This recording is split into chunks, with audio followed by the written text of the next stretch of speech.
ಪಡ್ಕೊಂಡಿರ್ತಕ್ಕಂಥ ಬಲವಂತವಾಗಿ ತೆಗೆದುಕೊಂಡಿರೋದು ಹೈಕಮಾಂಡ್, ಕಾಂಗ್ರೆಸ್ನ ಹೈಕಮಾಂಡ್ ಅವ್ರನ್ನ ಉಚ್ಚಾಟನೆ ಮಾಡಿ ಅನ್ನುವಂತ ಸಲಹೆಯನ್ನ ಕೊಟ್ಟಿದ್ದಾರೆ, ಸಲಹೆ ಅಲ್ಲ ಸೂಚನೆ ಕೊಟ್ಟಿದ್ದಾರೆ. ನಾನು ಮುಖ್ಯಮಂತ್ರಿ ಸಿದ್ದರಾಮಯ್ಯನವ್ರಿಗೆ ಕೇಳಕ್ ಬಯಸ್ತೀನಿ, ಎಲ್ಲೋ ಐತ್ ನಿಮ್ ಸ್ವಾಭಿಮಾನ? ನೀವು ಮಾತಾಡ್ತಿದ್ರೆ ಹೇಳ್ತಿದ್ರಿ ಬಿಜೆಪಿಯಲ್ಲಿ ಗುಲಾಮಗಿರಿ ಸಂಸ್ಕೃತಿ ಇದೆ, ದಮ್ಮಿಲ್ಲ ಬಿಜೆಪಿಯವರಿಗೆ, ಅವ್ರ ಹೈಕಮಾಂಡ್ ಪ್ರಶ್ನೆ ಮಾಡಕ್ಕೆ ಅಂತ ಹೇಳ್ತಾ ಇದ್ರಿ. ನಿಮ್ ಹಿಂಬಾಲಕನ ರಕ್ಷಣೆ ನೀವು ಮಾಡ್ಕೊಳಕ್ ಆಗ್ಲಿಲ್ವಲ್ಲ? ರಾಜಣ್ಣ ಇದುವರೆಗೂ ಬಹಿರಂಗವಾಗಿ ಹೆಚ್ಚು ಮಾತಾಡ್ರದೆ ನಿಮ್ ಪರವಾಗಿ. ನಿಮ್ ಸ್ವಾಭಿಮಾನದ ಎಲ್ಲಿಗೆ ಒತ್ತೆ ಇಟ್ರಿ? ಗುಲಾಮಗಿರಿ ಅನ್ನೋದು ಇದಕ್ಕೆ ನೀವು ನಡ್ಕೊಂಡ್ರಲ್ಲ, ಇದಕ್ಕೆ ಗುಲಾಮಗಿರಿ ಅಂತ ಹೇಳೋದು. ನಾನು ಈಗ ಒಂದು ಮೂಲಭೂತ ಪ್ರಶ್ನೆಯನ್ನ ಸರ್ಕಾರಕ್ಕೆ ಕೇಳಕ್ ಬಯಸ್ತೇನೆ.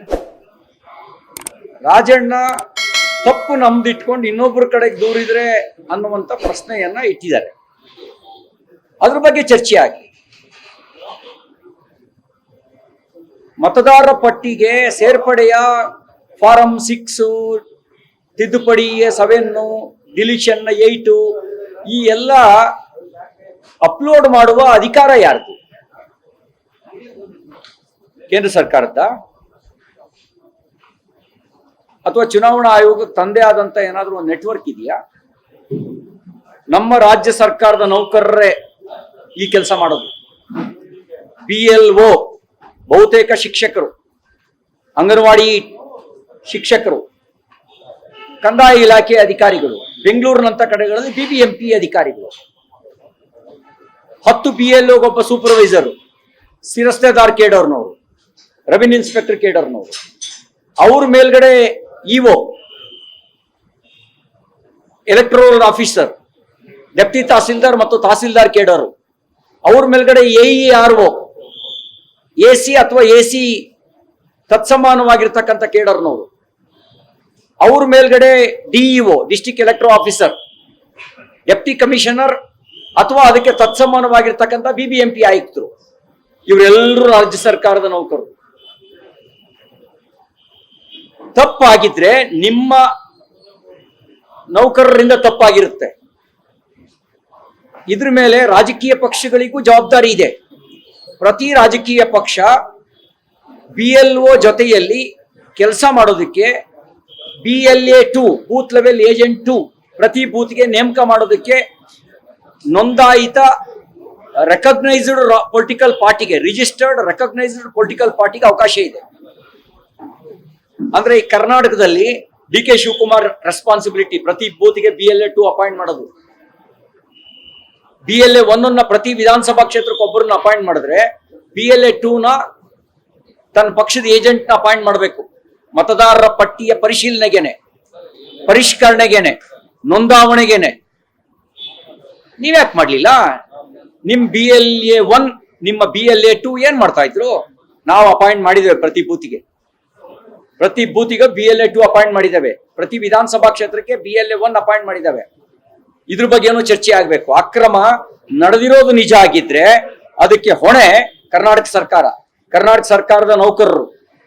CM should take a responsibility. You are the head of the department. ನೀವೇ ನಮ್ಮ ಮುಖ್ಯಮಂತ್ರಿ, ನೀವೇ ಅದರ ರೆಸ್ಪಾನ್ಸಿಬಿಲಿಟಿ. ರಾಜಣ್ಣ ಈ ಪ್ರಶ್ನೆ ಎತ್ತಿದ್ದು, ಈ ಪ್ರಶ್ನೆಯನ್ನು ಎದುರಿಸಕ್ಕಾಗಲಿಲ್ಲ, ನಿಮಗೆ ಈ ಸತ್ಯವನ್ನು ಎದುರಿಸಕ್ಕಾಗಲಿಲ್ಲ, ಅದಕ್ಕೆ ರಾಜಣ್ಣ ಬಲಿ ತಗೊಂಡ್ರಿ. ಮತ್ತೆ ಈ ಸರ್ಕಾರದೊಳಗೆ ತಾರತಮ್ಯ ಬಹಳ ಸ್ಪಷ್ಟವಾಗಿ ಕಾಣುತ್ತೆ ನೋಡಿ. ಜಾರ್ಜ್ ಮೇಲೆ ಸ್ಮಾರ್ಟ್ ಮೀಟರ್ ಹಗರಣ ಬಂತು, ಮೇಲ್ನೋಟಕ್ಕೆ ಕಣ್ಣಿಗೆ ಕಾಣುತ್ತೆ ಅದೊಂದು ಹಗಲು ದೊರಡೆ ಅಂತ. ಜಾರ್ಜ್ ರಾಜೀನಾಮೆ ಇಲ್ಲ, ಯಾಕೆಂದ್ರೆ ಜಾರ್ಜು ಪ್ರತಿನಿತ್ಯ ಅವ್ರು ಕೇಳೋದಕ್ಕಿಂತ ಜಾಸ್ತಿ ಕಪ್ಪ ಕಾಣಿಕೆಯನ್ನ ದೆಹಲಿಗೆ ತಲುಪಿಸ್ತಾರೆ ಅಂತಕ್ಕಂಥ ಒಂದು ವದಂತಿ ಇದೆ. ಅದೇ ನಾಗೇಂದ್ರ ಹೈದರಾಬಾದಿಗೆ ದುಡ್ಡು ಕಳಿಸಿರುವಂತ ಆರೋಪ ಬಂತು. ಸೋಮೋಟ ಕಳಿಸಿದ್ರ? ತಾನು ಸ್ವಯಂ ಇಚ್ಛೆಯಿಂದ ಕಳಿಸಿದ್ರ ಹೈದರಾಬಾದಿನ ಕಾಂಗ್ರೆಸ್ ಪಕ್ಷದ ಚುನಾವಣೆಗೆ ಹಣ ಕಳಿಸಿದ್ದು ಕಾಂಗ್ರೆಸ್ ಹೈಕಮಾಂಡ್ ಆಧಾರದಲ್ಲಿ. ಆದ್ರೆ ಅವನು ST ಕಾರಣಕ್ಕೆ ಅವನು ರಾಜೀನಾಮೆ ತಗೊಂಡ್ರಿ. ರಾಜಣ್ಣ ಓಕಲ್ ನಂತರ ಸ್ವಲ್ಪ ಜಾಸ್ತಿ ಮಾತಾಡ್ತಾರೆ, ಇದ್ದಂಗೆ ಹೇಳ್ತಾರೆ. ಅದಕ್ಕೆ ಅವ್ರ ಮೇಲೆ ನೀವು ಅವ್ರ ರಾಜೀನಾಮೆ ತಗೊಂಡ್ರಿ. ಅದೇ ಬಲಾಢ್ಯರ ಮೇಲೆ ಆರೋಪ ಬಂದ್ರೆ ಯಾಕೆ ಮೌನ ವಹಿಸ್ತೀರಿ? ಇದು ನಿಮ್ಮಲ್ಲಿ ಸಾಮಾಜಿಕ ಅನ್ಯಾಯ ಇದೆ, ಸಾಮಾಜಿಕ ನ್ಯಾಯ ಇಲ್ಲ, ಸಾಮಾಜಿಕ ಅನ್ಯಾಯ ಇದೆ. ಜಾತಿಯ ಆಧಾರದಲ್ಲಿ ತಾರತಮ್ಯ ಮಾಡ್ತಾ ಇದ್ದೀರಿ ಅನ್ನೋ ಸ್ಪಷ್ಟ ಇದೆ. ಸತ್ಯ ಹೇಳಿದ್ದಕ್ಕೆ ತಲೆದಂಡ ಮಾಡ್ತೀರಿ ಅನ್ನೋ ಸ್ಪಷ್ಟ ಇದೆ. ಇದು ಗುಲಾಮಗಿರಿ.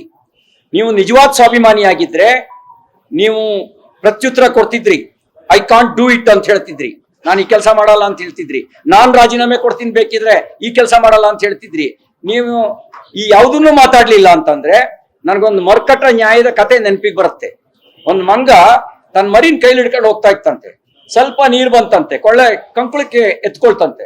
ಇನ್ನೂ ಸ್ವಲ್ಪ ನೀರ್ ಬಂತಂತೆ, ತನ್ನ ಹೆಗಲ ಮೇಲೆ ಕೂರ್ಸ್ಕೊಂತಂತೆ. ಜಾಸ್ತಿ ನೀರು ಮೂಗತ್ರ ಬಂತಂತೆ. ಕೊನೆಗೆ ಆ ಮರಿನ್ ಕೆಳಗೆ ಹಾಕಿ ಅದ್ರ ಮೇಲೆ ನಿಂತ್ಕೊಳ್ತಂತೆ. ಸಿದ್ದರಾಮಯ್ಯನವ್ರು ಮಾಡಿದ್ದು ಇದನ್ನೇ. ತಾನು ಉಳ್ಕೊಳ್ಳೋಕೆ ರಾಜಣ್ಣ ಅಂತವ್ರನ್ನ, ನಾಗೇಂದ್ರ ಅಂತವ್ರನ್ನ ಅವ್ರನ್ನ ಕೆಳಗಡೆ ಇಟ್ಕೊಂಡು ಅದ್ರ ಮೇಲೆ ಉಳ್ಕೊಳ್ಳೋ ಕೆಲಸ ಮಾಡ್ತಾ ಇದ್ದೀರಿ. ಈಗ ವಜಾಗೊಳಿಸೋದಕ್ಕೆ ಕಾರಣ ಇರೋದು ಸಿಎಂ ಅವರು ಹೇಳಿಲ್ಲ, ಪಕ್ಷದ ಅಧ್ಯಕ್ಷರು ಹೇಳಿಲ್ಲ. ಸಂದರ್ಭದಲ್ಲಿ ಯಾಕೆ ನಾವು ಪ್ರಶ್ನೆ ಮಾಡ್ತೀವಿ, ಏನು ವಜಾಗೊಳಿಸೋದು? ನಾವು ಪ್ರಶ್ನೆನೂ ಮಾಡ್ತೀವಿ. ಅಂಗೈ ಹುಣ್ಣಿಗೆ ಕನ್ನಡಿ ಬೇಕಾಗಿಲ್ಲ. ರಾಹುಲ್ ಗಾಂಧಿಯವರ ಎಡವಟ್ಟುತನವನ್ನ ಬಹಿರಂಗಗೊಳಿಸಿದ್ದೇ ಅವರ ಅಪರಾಧ. ರಾಹುಲ್ ಗಾಂಧಿಯವರ ಎಡವಟ್ಟುತನವನ್ನ ಬಹಿರಂಗಗೊಳಿಸಿದ್ದೇ ಅವರ ಅಪರಾಧ. ಅವರು ರಾಹುಲ್ ಗಾಂಧಿ ಚುನಾವಣಾ ಆಯೋಗದ ಆಯುಕ್ತರ ಮೇಲೆ ಆರೋಪ ಹೊರಿಸಿದ್ರು. ಚುನಾವಣಾ ಆಯುಕ್ತರು ಕಾಲಕ್ಕೆ ಸರ್ಕ್ಯುಲರ್ ಹೊರಡಿಸೋದು ಬಿಟ್ರೆ ಅವ್ರ ಹತ್ರ ಇನ್ಫ್ರಾಸ್ಟ್ರಕ್ಚರೇ ಇರಲ್ಲ. ಅವರಿಗೆ ದೆಹಲಿನಲ್ಲಿ ಒಂದು ಕಚೇರಿ, ಬೆಂಗಳೂರಿನಲ್ಲಿ ಒಂದು ಕಚೇರಿ ಸಿಬ್ಬಂದಿ. ಅದ್ ಬಿಟ್ರೆ ಉಳಿದಿದ್ದೆಲ್ಲವೂ ಕೂಡ ಆಯಾ ರಾಜ್ಯಗಳ ರಾಜ್ಯ ಸರ್ಕಾರದ ನೌಕರರ ಮೇಲೆ ಅವಲಂಬಿತರಾಗಿರ್ತಾರೆ. ಅವ್ರು ಕಾಲಕ್ಕೆ ಪ್ರಕಟಣೆ ಹೊರಡಿಸ್ತಾರೆ. ಈಗ ಮತದಾರ ಪಟ್ಟಿ ಪರಿಷ್ಕರಣೆ 15 ದಿನ ಮಾಡಿ ಅಂತ ಹೇಳ್ತಾರೆ. ಅವ್ರೇನ್ ಮಾಡಲ್ಲ, ಅವ್ರೇನ್ ಅಪ್ಲೋಡ್ ಮಾಡಲ್ಲ. ಡಿಲಿಷನ್ ಅಡಿಷನ್ ಅವ್ರ ಹ್ಯಾಂಡಲೇ ಇರಲ್ಲ. ಅವ್ರು ಕೇವಲ ಸರ್ಕ್ಯುಲರ್ ಹೊರಡಿಸೋದು ಮಾತ್ರ. ಈ ಮೂರ್ಖತನವನ್ನ ಬಹಿರಂಗಗೊಳಿಸಿದ್ರು, ಅದಕ್ಕೆ ಅವರಿಗೆ ಅಪರಾಧ. ನಾವು ಹೇಳ್ತಾ ಇದ್ವಿ, ನಾವು ವಿಪಕ್ಷದವರು, ನಾವು ಸತ್ಯ ಹೇಳ್ತಾ ಇದ್ವಿ. ಆದ್ರೆ ಆಡಳಿತ ಪಕ್ಷದವನ್ ಸತ್ಯ ಹೇಳದ್ನಲ್ಲ, ಅದಕ್ಕೆ ಅವ್ರಿಗೆ ಮುಜುಗರ ಆಯ್ತು. ಅದಕ್ಕಾಗಿ ರಾಜಣ್ಣನ ಬಲಿ ತಗೊಂಡು.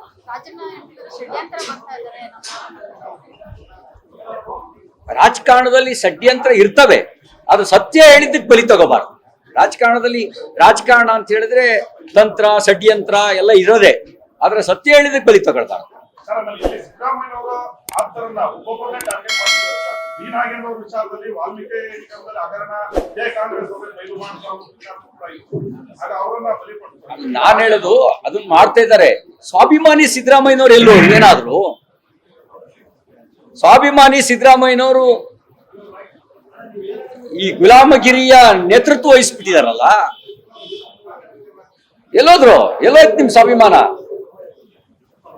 ಎಲ್ಲೋಯ್ತು? ನಿಮ್ ಅಂತರಂಗಕ್ಕೆ ಪ್ರಶ್ನೆ ಮಾಡ್ಕೊಳ್ಳಿ, ನಿಮ್ ಸ್ವಾಭಿಮಾನ ಎಲ್ಲೋಗಿದೆ ಅಂತ ಹೇಳಿ. ಸ್ವಾಭಿಮಾನ ಸತ್ತೋಗಿದೆ. ಲೇಟೆಸ್ಟ್ ಹಾಗೂ ಇಂಟ್ರೆಸ್ಟಿಂಗ್ ಸುದ್ದಿಗಳಿಗಾಗಿ ಬಾಸ್ ಟಿವಿ ಕನ್ನಡ ಚಾನೆಲ್ನ ಸಬ್ಸ್ಕ್ರೈಬ್ ಮಾಡಿ. ಹಾಗೆಯೇ ಬೆಲ್ ಐಕಾನ್ ಪ್ರೆಸ್ ಮಾಡಿ. ಇದರ ಜೊತೆಗೆ ಫೇಸ್ಬುಕ್, ಇನ್ಸ್ಟಾಗ್ರಾಮ್, ಎಕ್ಸ್ ನಲ್ಲೂ ಮಿಸ್ ಮಾಡದೆ ಫಾಲೋ ಮಾಡಿ.